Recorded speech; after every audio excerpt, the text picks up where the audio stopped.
Roasting a coffee isn't as simple as this, clearly, but how simple is it? There are more recognised flavour compounds in coffee than there are in wine, and roasting coffee is essentially the process of trying to get the most out of those flavour compounds, not taking it too far and burning it to a crisp like I have here with this candle, but also not underdoing it and having something very acidic or green. I think I know a few things about roasting coffee. I've drunk a lot of coffee. I've been around roasting a little bit with previous employment and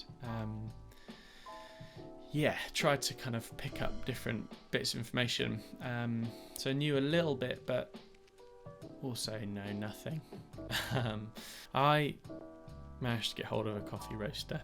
I think it's a funny looking machine. It looks like something out of a 90s space program, like Red Dwarf or some other kind of what will the future look like thing. It has a halogen bulb in it, so kind of think patio heater, but kind of condensed into a small drum.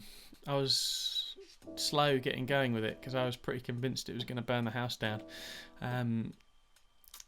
Just because it's old, but it's actually pretty well made, and I gave it a quick clean and did my research and had a go with it. There are all sorts of things that I did and didn't know, and wanted to just have a go at roasting and see what we could do. And there's all sorts to learn with this machine to make it work as well as it can. And the next video we'll start to kind of make some adjustments to see if this can be used on a more commercial basis. But we had a go. Thanks to this video's sponsor, I was able to get hold of some green beans to just have a play.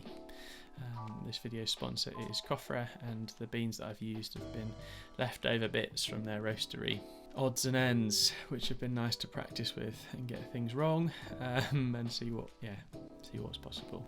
There's all sorts of stuff you can find online about roasting, and I'm sure some of it's helpful. I'm definitely one to learn by being shown though, and hopefully I'll get some of that wisdom in the coming weeks. But for now I just cracked on and had a go. Ultimately it seems to be about getting the bean to temperature.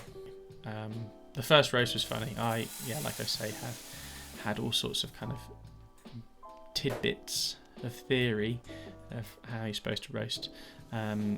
And so I programmed the machine to do this first roast and set it up for a 12-minute roast. And for a number of reasons, what came out was not roasted coffee. It was very underdone and it went straight in the bin, unfortunately. But helpful learning. The next roast I kind of just left to run and kept resetting the clock so it didn't stop on me, and it took 18 minutes, which again I technically thought was far too slow. But this coffee tasted like pretty good. I've no idea what I did. I don't really know how it came to be.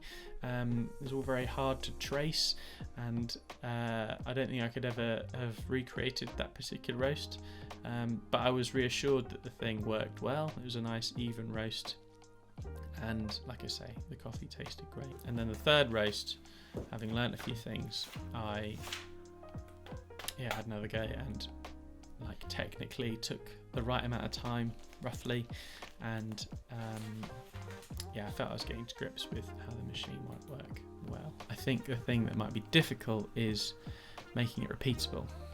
I think what a good roastery does is have a really consistent roast.